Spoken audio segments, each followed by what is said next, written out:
কাকরাইল মোড়ে অবস্থান নিয়েছেন চাকরিচ্যুত বিডিআর সদস্য এবং তাদের পরিবারেরা। দর্শক, আপনাদেরকে এই মুহূর্তে সরাসরি সংযুক্ত করেছি কাকরাইল মোড় থেকে, এবং কাকরাইল যে মসজিদ রয়েছে তার সামনেই কিন্তু অবস্থানের কারণে যান চলাচল পুরোপুরিভাবে বন্ধ হয়ে গিয়েছে। এবং বিডিআর সদস্যরা যেমনটি বলছিলেন, তাদের যে দাবি রয়েছে সেই দাবি আদায় না হওয়া পর্যন্ত কিন্তু তারা এই অবস্থান ছাড়বেন না। এবং তারা বলছিলেন বারবার শুধু তারা আশ্বাস পেয়েছেন, তবে কোনো ধরনের কার্যকরী পদক্ষেপ বর্তমান অন্তর্বর্তীকালীন সরকারের পক্ষ থেকে যেহেতু তাদের দাবির বিষয়ে জানানো হয়নি, যে কারণে তারা কিন্তু বাধ্য হয়েছেন। এবং তারা কিন্তু গত সপ্তাহেরও বেশি সময় ধরে জাতীয় জাদুঘর শাহবাগে অবস্থান নিয়েছিলেন, এবং কিছুক্ষণ আগে তারা সেখান থেকেই যমুনা প্রধান উপদেষ্টার বাসভবন যমুনা অভিমুখে এসে এই মুহূর্তে কাকরাইল মোড়ে অবস্থান নিয়েছে। দর্শক, আপনাদের যদি দেখানোর চেষ্টা করি, কাকরাইল মসজিদের সামনে কিন্তু যান চলাচল বন্ধ হয়ে গিয়েছে এবং দীর্ঘ জ্যাম কিন্তু তৈরি হয়েছে। এবং যেই সদস্যরা রয়েছেন বিডিআর সদস্যরা, তারা কিন্তু এই মুহূর্তে সড়কে বসে পড়ে তাদের দাবি আদায়ের লক্ষ্যে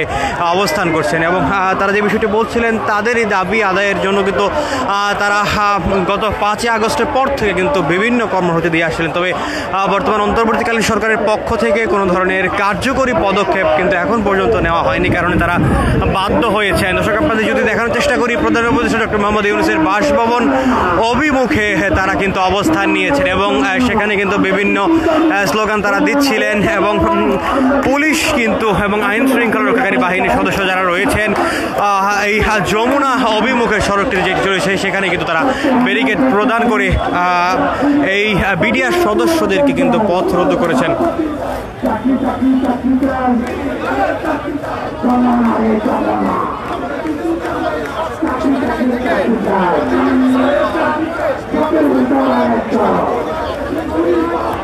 অন্যদিকে কিন্তু আইন শৃঙ্খলা রক্ষাকারী বাহিনীর সদস্যরা সতর্ক অবস্থানে রয়েছে, এবং এই যে অবস্থানটি তার সামনে কিন্তু ব্যারিকেড রয়েছে, এবং ব্যারিকেডের পর কিন্তু বিপুল সংখ্যক পুলিশ সদস্যরা যেমন রয়েছেন, তার পেছনে কিন্তু সেনাবাহিনীর সদস্য এবং যে প্রধান উপদেষ্টার নিরাপত্তার দায়িত্বে যারা রয়েছে তারাও কিন্তু এখানে অবস্থান করছিলেন। এবং পুলিশের পিছনে কিন্তু জল কামান লক্ষ্য করা যাচ্ছে। এছাড়া কিন্তু রাইট কার রয়েছে, এবং কোনো ধরনের অপ্রীতিকর ঘটনা যেন না ঘটে সেই বিষয়টিতে কিন্তু আইন শৃঙ্খলা রক্ষাকারী বাহিনীর সদস্যরা সতর্ক অবস্থানে রয়েছেন। এবং এই মুহূর্তে কিন্তু বিভিন্ন স্লোগানে তাদের দাবি জানাচ্ছিলেন চাকরিচ্যুত বিডিআর সদস্যরা। মূলত বেশ কয়েকটি দাবি তারা বলছিলেন, তার মধ্যে কিন্তু রয়েছে চাকরিচ্যুত বিডিআর সদস্যদের চাকরিতে পুনর্বহাল করতে হবে, এবং যারা চাকরিতে যাদের বয়স শেষ হয়ে গেছে তাদেরকে উপযুক্ত ক্ষতিপূরণ দিতে হবে, সেই কিন্তু দাবি তারা যাচ্ছিলেন। এছাড়াও কিন্তু বিডিআরের অর্থাৎ বর্তমান যে নামটি রয়েছে বর্ডার গার্ড বাংলাদেশের নাম পরিবর্তন করে পূর্বের যে নামটি রয়েছে সেই নামে ফিরে যেতে তারা কিন্তু বলছিলেন। এই দাবিগুলো তারা করছিলেন। আমরা কিন্তু বুকের ভিতর অনেক জ্বর,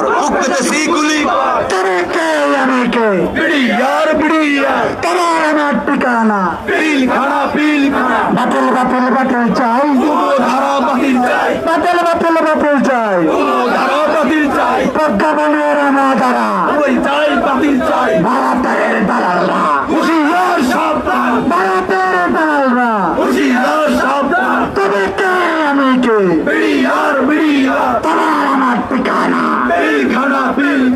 যমুনা রে যমুনা, আমরা কিন্তু যাবো না, যমুনা রে যমুনা, আমরা কিন্তু যাবো না। বুকের ভিতর অনেক জ্বর, গুলি কর, বুকের ভিতর অনেক জ্বর, গুলি কর, যমুনা রে যমুনা, আমরা কিন্তু যাবো না। বুকের ভিতর অনেক জ্বর, আমরা গুলি কর, তবে কে আমি কে, বিডিআর তোমার আমার ঠিকানা পিলখানা লেগেছে রে লেগেছে, আগুন লেগেছে, জেগেছে বিডিআর জেগেছে, যমুনা রে যমুনা, আমরা কিন্তু যাবো না, যমুনা রে যমুনা, আমরা কিন্তু যাবো না। চাকরি চাকরি চাকরি চাই, বিডিআরের চাকরি চাই, যমুনা রে যমুনা, আমরা কিন্তু যাবো না। বুকের ভিতর অনেক জ্বর, গুলি কর, বুকের ভিতর অনেক জ্বর, গুলি কর, যমুনা রে যমুনা। সপ্তাহখানেক আগেও কিন্তু শাহবাগ ব্লকেট কর্মসূচি পালন করেছিলেন এই চাকরিচ্যুত বিডিআর সদস্যরা, এবং তারা যে বিষয়টি বলছিলেন তাদের মূলত 3 দফা দাবি, এবং তার মধ্যে কিন্তু রয়েছে যারা চাকরিচ্যুত হয়েছেন চাকরিচ্যুতদের চাকরিতে পুনর্বহাল করতে হবে, এছাড়া যারা কারাবন্দী রয়েছেন তাদেরকে কারামুক্তি প্রদান করতে হবে, এবং বাংলাদেশ রাইফেলসের নাম পুনর্স্থাপন করতে হবে। এই 3 দফা দাবিতেই কিন্তু তারা সাম্প্রতিক সময়ে বিভিন্ন কর্মসূচি দিয়ে আসছিলেন, এবং যারই প্রেক্ষিতে কিন্তু তারা যে আলটিমেটামটি দিয়েছেন সেই আলটিমেটামটি শেষ হওয়ার পর আজকে প্রধান উপদেষ্টা ডক্টর মোহাম্মদ ইউনূসের বাসভবন অভিমুখে তারা এসেছেন, এবং এই মুহূর্তে কিন্তু প্রধান বিচারপতি যেই বাসভবনের সামনে পুলিশের ব্যারিকেডটি রয়েছে সেই ব্যারিকেড অর্থাৎ যমুনা অভিমুখে যে ব্যারিকেডটি সেটি কিন্তু কাকরাইল মোড়ে অবস্থান করছে, এবং আইন শৃঙ্খলা রক্ষাকারী বাহিনীর সদস্যরা এখানে সতর্ক অবস্থান যেমন রয়েছেন, পাশাপাশি কিন্তু বিডিআর সদস্যরা অবস্থান নিচ্ছেন, তারা কিন্তু বিভিন্ন ধরনের স্লোগান দিয়ে এই কাকরাইল মোড় উত্তাল রেখেছেন, এবং সব ধরনের যান চলাচল কিন্তু এই মোড় দিয়ে বন্ধ রয়েছে। দর্শক, এই ছিল কাকরাইল মোড় থেকে চাকরিচ্যুত বিডিআর সদস্যদের অবস্থানের সর্বশেষ পরিস্থিতি।